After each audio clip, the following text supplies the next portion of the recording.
Good morning everybody. Science classes Kathumar की online class में आपका एक बार पुनः स्वागत है। पिछली क्लास में हमने भोजन एवं मानव स्वास्थ्य के बारे में जाना था, तो वो अध्याय वहीं फिनिश हुआ था अपना। आज एक और नया अध्याय लेकर के मैं भरत सिंह उपस्थित हूँ आपके सामने।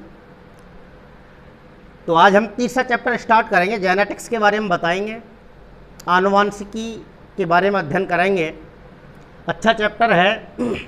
बोर्ड द्वारा जो सिलेबस जारी है उस सिलेबस के अकॉर्डिंग इस चैप्टर से 4 नंबर का एक ही क्वेश्चन आता रहा है। 4 अंक निर्धारित हैं इस चैप्टर के लिए और 4 अंक का एक ही क्वेश्चन बोर्ड परीक्षा में देता है। तो आइए जानते हैं।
तो इस तरीके से आपको जो तीसरा अध्याय है जेनेटिक्स, यानी कि हिंदी में कहें तो आनुवंशिकी, इस चैप्टर के लिए 4 अंक निर्धारित हैं और 4 अंक में यहाँ से एक ही क्वेश्चन बोर्ड परीक्षा में पूछा जाएगा। तो देखिए क्या है ये आनुवंशिकी। आनुवंशिकी शब्द की उत्पत्ति, आनुवंशिकी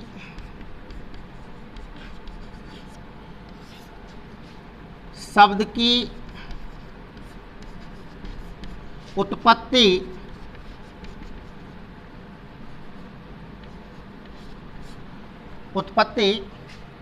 ग्रीक भाषा के जीन शब्द से हुई है। जीन शब्द से हुई है। आनुवंशिकी शब्द की उत्पत्ति कौन से शब्द से हुई है? जीन शब्द से हुई है। किस भाषा का शब्द होता है जीन? ग्रीक भाषा का शब्द होता है। तो आनुवंशिकी शब्द की उत्पत्ति ग्रीक भाषा के जीन शब्द से हुई है। इस पद का सबसे पहले जो गठन किया था, आनुवंशिकी पद का प्रथमतः जो गठन किया था वो बैटसन नामक वैज्ञानिक द्वारा किया गया। बैटसन कब किया गया? 1905 में। 1905 में बैटसन नामक वैज्ञानिक द्वारा आनुवंशिकी पद का सबसे पहले इस्तेमाल किया गया था, प्रयोग किया गया था। आइए अब जानते हैं कि कहते किसे हैं आनुवंशिकी, मतलब क्या है आनुवंशिकी से, एक क्या परिभाषा होनी चाहिए आपके पास। ये शाब्दिक अर्थ बताया मैंने। आनुवंशिकी शब्द की उत्पत्ति ग्रीक भाषा के जीन शब्द से हुई है, जिसका तात्पर्य यदि माना जाए तो टू बिकम और ग्रो। जीन का तात्पर्य होता है टू बिकम और ग्रो। और इस शब्द का जो उपयोग किया था सबसे पहले, इस पद का जो गठन किया था सबसे पहले, वो किसने किया था? बैटसन नामक वैज्ञानिक ने किया था। आपको एक नई बात बता दूं, यदि आपसे पूछ लिया जाए कि मॉडर्न जेनेटिक्स के फादर कौन हैं, मॉडर्न जेनेटिक्स के जनक कौन हैं, तो मॉडर्न जेनेटिक्स के जनक यही कहलाते हैं, बैटसन। और कहलाते हैं बैटसन। और यदि केवल यही पूछा जाए सिंपली कि आनुवंशिकता के जनक कौन है या फादर ऑफ जेनेटिक्स किसे कहा जाता है, तो वहाँ फिर जवाब है आपका ग्रेगर जॉन मेंडल। क्या जवाब है? Gregor John Mendel. तो आनुवंशिकी शब्द की उत्पत्ति ग्रीक भाषा के जीन शब्द से हुई है। इस पद का सबसे पहले उपयोग बैटसन नामक वैज्ञानिक द्वारा 1905 में किया गया था। कब किया गया था बच्चों? 1905 में। ठीक है, देखिए अब तात्पर्य समझें आप, आनुवंशिकी से क्या तात्पर्य है। एक निश्चित बात है, इस प्रकृति में जिस भी सजीव ने जन्म लिया है उस सजीव की मृत्यु अवश्यंभावी है। उस सजीव की मृत्यु क्या है? अवश्यंभावी है, अर्थात उसको अंत को जरूर प्राप्त करना है। चाहे वो पौधा है, चाहे वो जीव जंतु है, जिसने एक बार जन्म लिया है उसको मरना जरूर है। लेकिन सजीव मरने से पहले कुछ उत्तरजीविता को छोड़ करके जाता है, अर्थात लैंगिक जनन के प्रक्रम द्वारा, या फिर कुछ जीवों में अलैंगिक जनन भी होता है, तो इन जनन के प्रक्रमों के द्वारा वो अपनी सारी संततियां पैदा करके जाते हैं।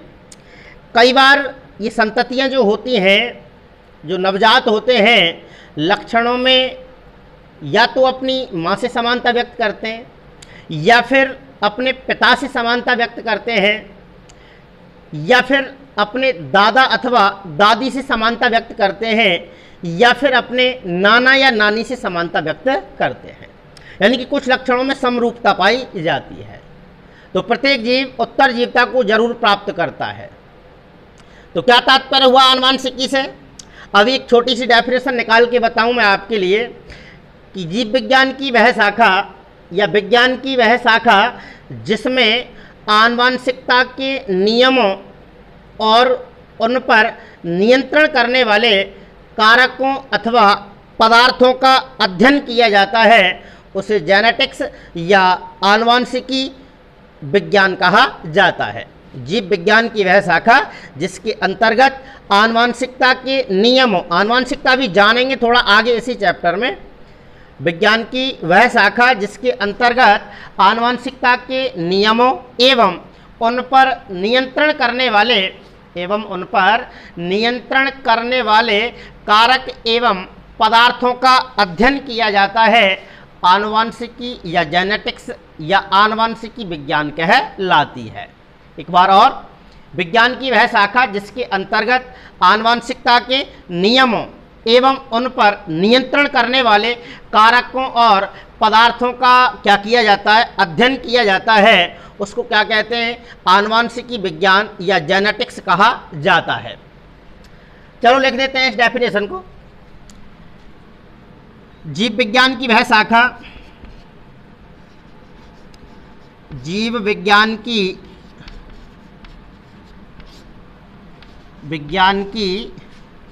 वह शाखा जिसमें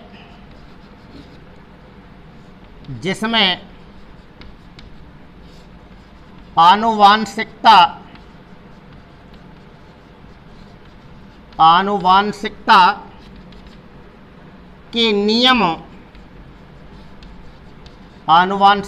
के नियमों एवं उन पर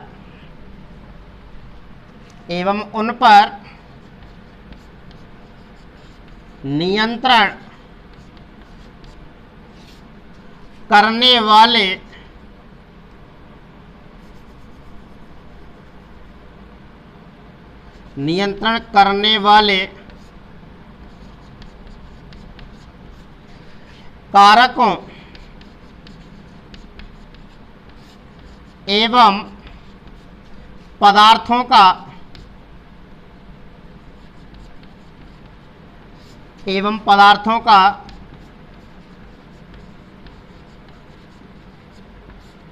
अध्ययन किया जाता है जीव विज्ञान की वह शाखा जिसमें आनुवांशिकता के नियमों एवं उन पर नियंत्रण करने वाले कारकों एवं पदार्थों का अध्ययन किया जाता है। आनुवांशिकी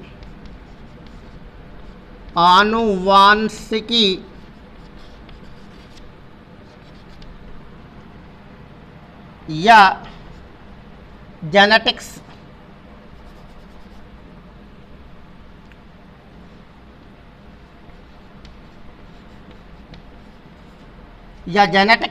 कहलाती है।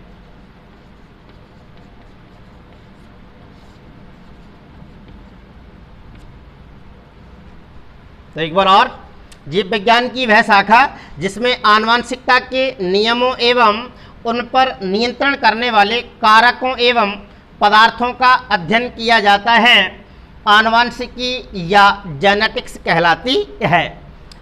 अथवा ऐसे भी कर सकते हैं, एक और दूसरी डेफिनेशन लिखूं,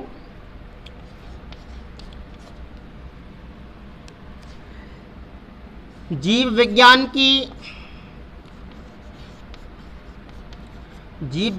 की वह शाखा जिसमें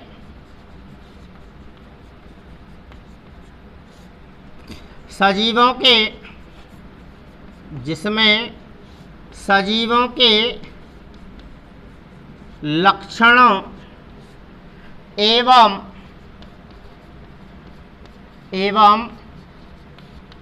विभिन्नताओं का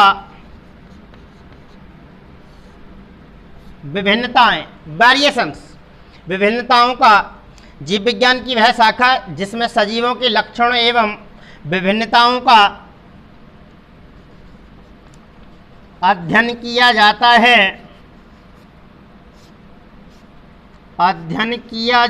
है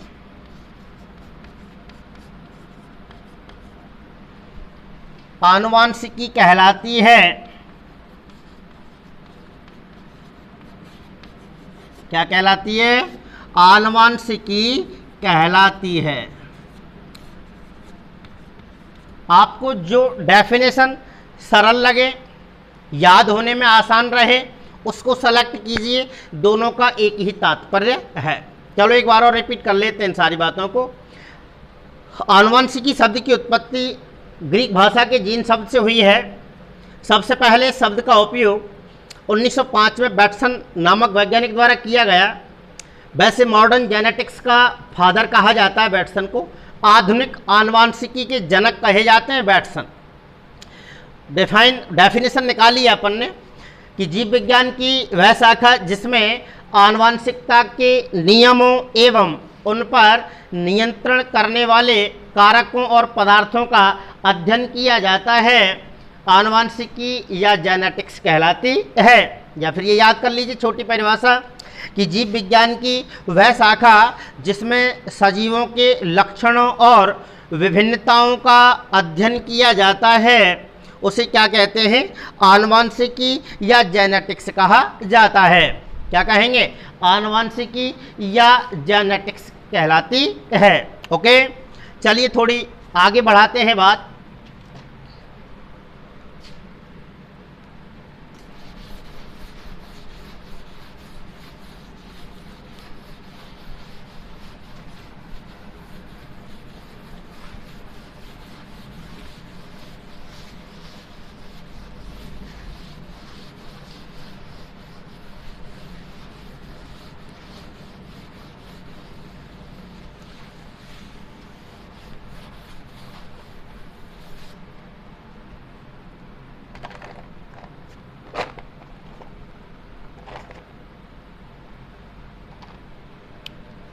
आइए जानते हैं आनुवांशिकता।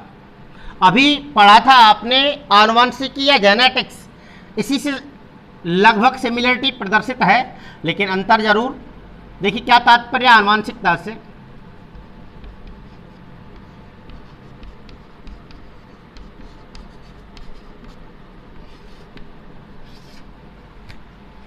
हेरिडिटी, क्या हेरिडिटी।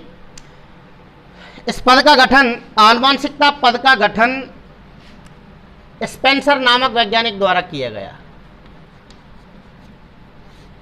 कौन से वैज्ञानिक ने किया था? स्पेंसर नामक वैज्ञानिक के द्वारा आनुवांशिकता पद का गठन किया गया। क्या मतलब है आनुवांशिकता से?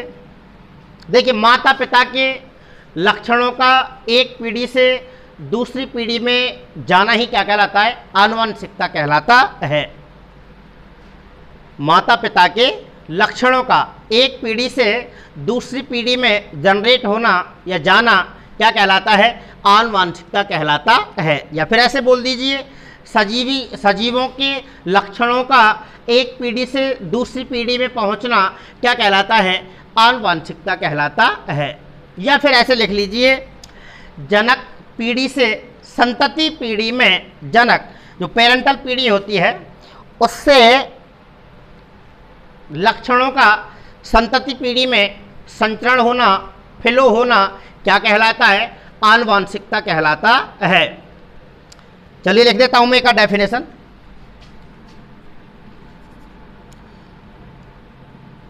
आनुवांशिकता के लिए जनक पीढ़ी से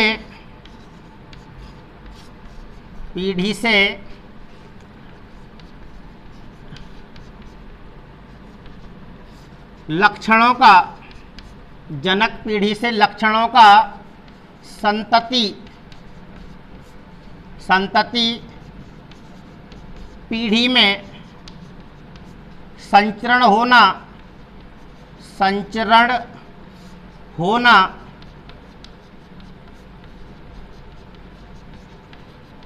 आनुवांशिकता कहलाता है।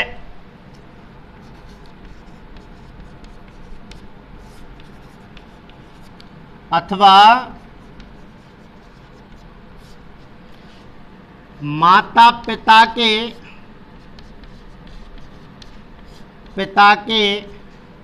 लक्षणों का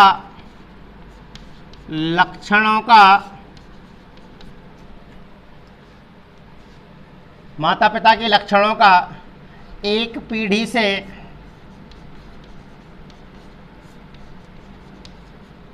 दूसरी पीढ़ी में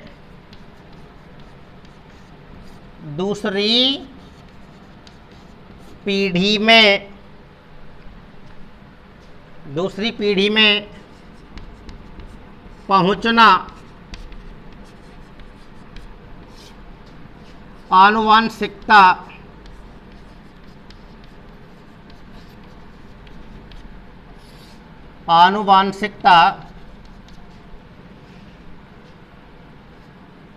कहलाता है।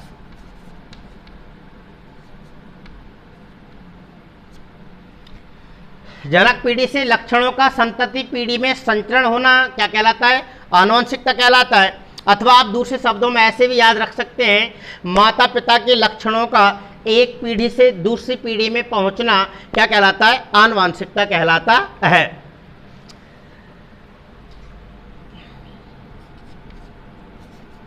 एक नई चीज जानिए, वंशागत लक्षण। वंशागत लक्षण एक पीढ़ी से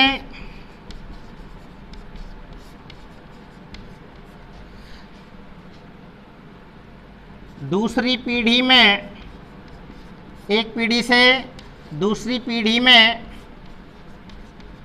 में लक्षणों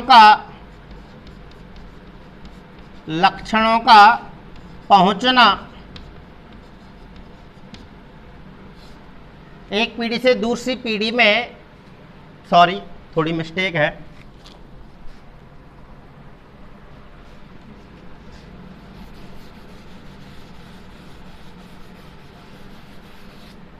ऐसे कर दीजिएगा, एक पीढ़ी से दूसरी पीढ़ी में जो लक्षण पहुंचते हैं, जो लक्षण पहुंचते हैं वंशागत लक्षण कहलाते हैं। वंशागत लक्षण कहलाते हैं, वंशागत लक्षण कहलाते हैं।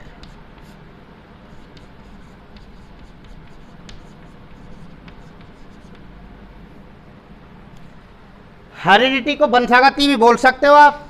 लक्षणों का एक पीढ़ी से दूसरी पीढ़ी में पहुंचना वंशागति भी कहलाता है। क्या कहलाता है? वंशागति।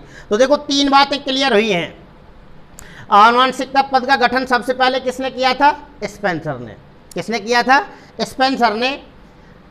दूसरी बात बताइए मैंने फिर, आनुवंशिकता की परिभाषा, जनक पीढ़ी से लक्षणों का संतति पीढ़ी में पहुंचना या संचरण होना क्या कहलाता है? आनुवंशिकता कहलाता है। जनक पीढ़ी से लक्षणों का संतति पीढ़ी में संचरण होना ही आनुवंशिकता कहलाता है। या माता पिता के लक्षणों का एक पीढ़ी से दूसरी पीढ़ी में पहुंचना क्या कहलाता है? आनुवंशिकता कहलाता है। और वे लक्षण जो एक पीढ़ी से दूसरी पीढ़ी में पहुंचते हैं उन लक्षणों को क्या कहते हैं? अपन वंशागत लक्षण कहते हैं। क्या कहते हैं? वंशागत लक्षण कहते हैं।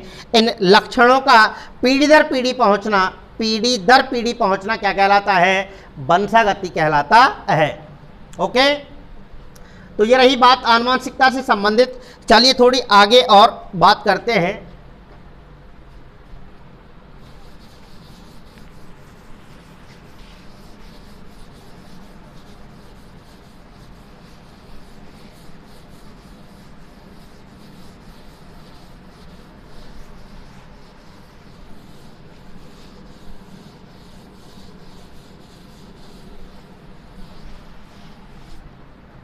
देखिए वेरिएशंस आया है, अभी विभिन्नताएं आया है। क्या मतलब है इसका?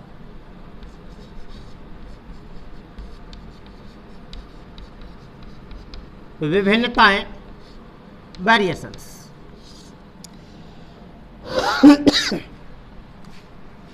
देखिए इस जीव जगत में बहुत सारे जीव प्रेजेंट रहते हैं, पाए जाते हैं। इनमें से यदि हम कुछ ऐसे जीवों का चयन करें और उनकी कंपेयर करें, जैसे कि माने एक माता पिता की 4 संतानें हैं, उन चारों की ही बात करें। एक माता पिता के द्वारा संतानें कितनी पैदा हुई? 4।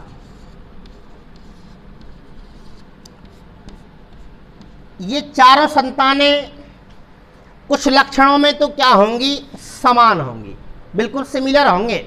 इनमें कुछ एक लक्षण वो बाह्य लक्षण हो सकते हैं।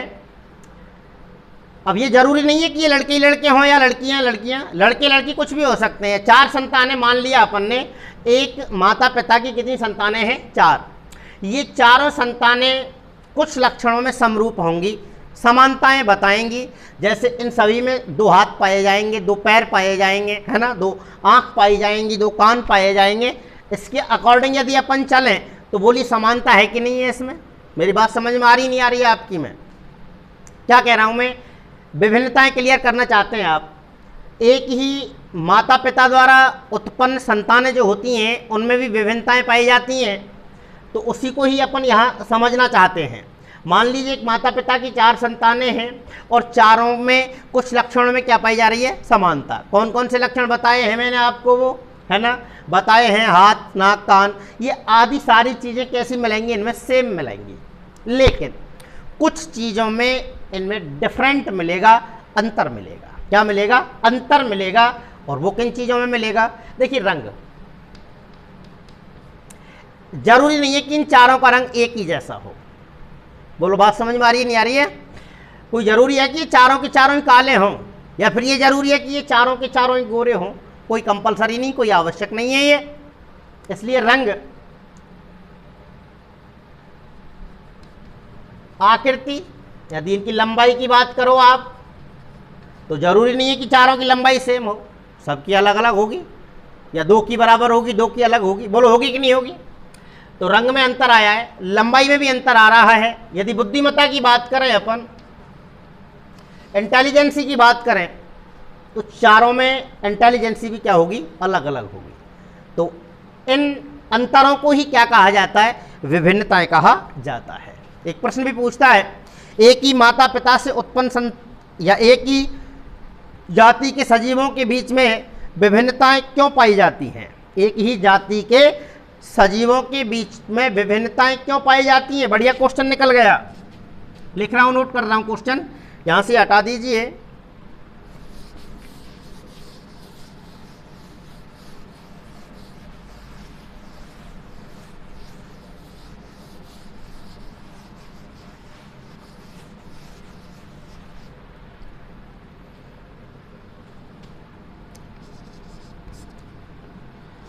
एक ही जाति के जीवों के मध्य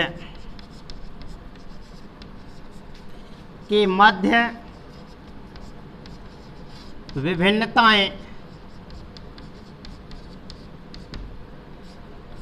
एक ही जाति के जीवों के मध्य विभिन्नताएं क्यों पाई जाती हैं?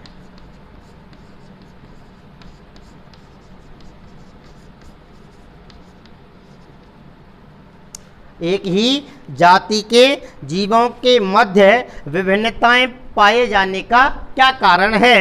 क्यों ये विभिन्नताएं पाई जाती हैं? जैसा कि हमने अभी एक एग्जाम्पल के माध्यम से भी देखा था, जान रहे थे कि एक ही माता पिता के द्वारा जो संतानें प्राप्त होती हैं उनमें भी क्या पाई जाती हैं? विभिन्नताएं पाई जाती हैं। अर्थात जीवों के मध्य पाए जाने वाले अंतर जो प्रमुखतः लैंगिक जनन के फलस्वरूप उत्पन्न होते हैं। अर्थ निकाल रहा हूं मैं आपके लिए इसका। अंतर कह लीजिए या डिफरेंट कह लीजिए, जो प्रमुखतः किसके द्वारा उत्पन्न होते हैं? लैंगिक जनन के द्वारा उत्पन्न होते हैं। कौन से जनन के द्वारा? सेक्सुअली रिप्रोडक्शन, है ना। क्या मतलब है सेक्सुअली रिप्रोडक्शन का? लैंगिक जनन किसे कहते हैं? ऐसा जनन जिसमें नर युग्मक और मादा युग्मक दोनों भाग लेते हैं उसको क्या कहते हैं? लैंगिक जनन कहते हैं, सेक्सुअल रिप्रोडक्शन कहा जाता है। तो लैंगिक जनन के दौरान डिवीजन होता है, माइटोसिस मियोसिस पढ़े होंगे आपने 9th क्लास में, तो वहाँ एक चीज़ पढ़ी होगी आपने, क्रॉसिंग ओवर, यानी कि जीन विनिमय। इसके कारण ये विभिन्नताएं क्या होती हैं? पैदा होती हैं। तो लैंगिक जनन के दौरान जो जीन विनिमय या क्रॉसिंग ओवर होता है उसके कारण एक ही जाति के जीवों के मध्य क्या पाई जाती हैं? विभिन्नताएं पाई जाती हैं। और विभिन्नता की परिभाषा क्या बताई थी मैंने आपको अभी? लैंगिक जनन के दौरान प्रमुखतः जो अंतर पाए जाते हैं उन अंतरों को क्या कहते हैं? वेरिएशंस या विभिन्नताएं कहा जाता है। क्या कहते हैं बेटा? वेरिएशंस या विभिन्नताएं कहा जाता है। तो दोनों चीज याद रखेंगे। जनन कौन सा होगा? लैंगिक। कारण क्या बताया मैंने? क्रॉसिंग ओवर या जीन विनिमय, है ना, के माध्यम से ये एक्सप्लेन किया आपके लिए कि एक ही जाति के जीवों के मध्य विभिन्नताएं पाए जाने का क्या कारण है। चलिए बात अब आगे बढ़ाते हैं।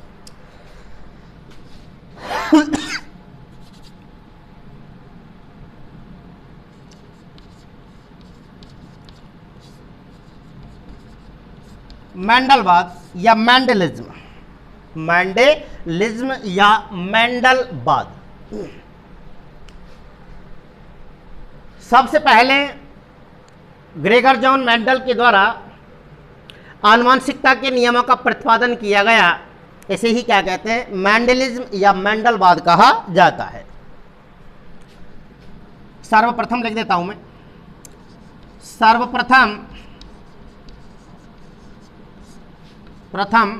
मेंडल ने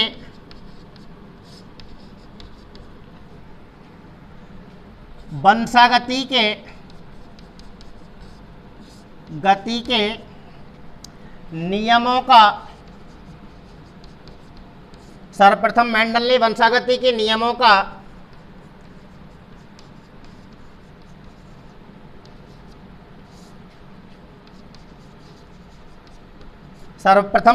वंशागति के नियमों का प्रतिपादन किया। इसे ही मेंडलवाद या मेंडलिज्म कहते हैं। सबसे पहले मेंडल ने वंशागति के नियमों का क्या किया था? प्रतिपादन किया था। सबसे पहले वंशागति या आनुवंशिकता के जो नियम होते हैं इन नियमों के बारे में सबसे पहले जो जानकारी दी गई थी वो किसके द्वारा दी गई थी? मेंडल के द्वारा दी गई थी। इसे ही मेंडलवाद कहा जाता है। अर्थात ये भी बात बढ़ा सकते हो आप कि मेंडल को इसी कारण मेंडल को आनुवांशिकता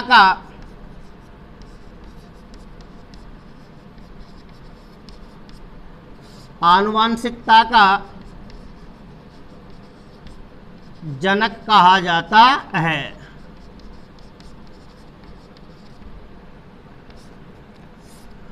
तो फादर ऑफ जेनेटिक्स कौन है? मेंडल है।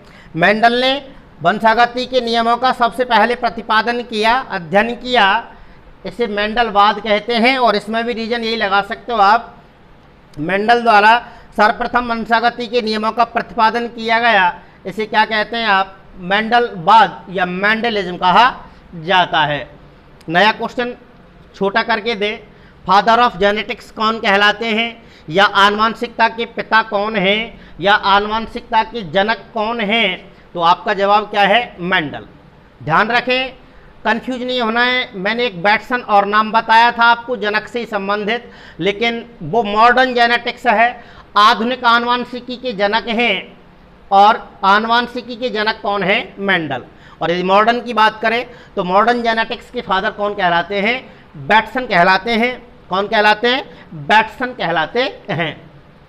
तो इसलिए मेंडल को आनुवांशिकता का जनक या फादर ऑफ जेनेटिक्स कहा जाता है। ओके।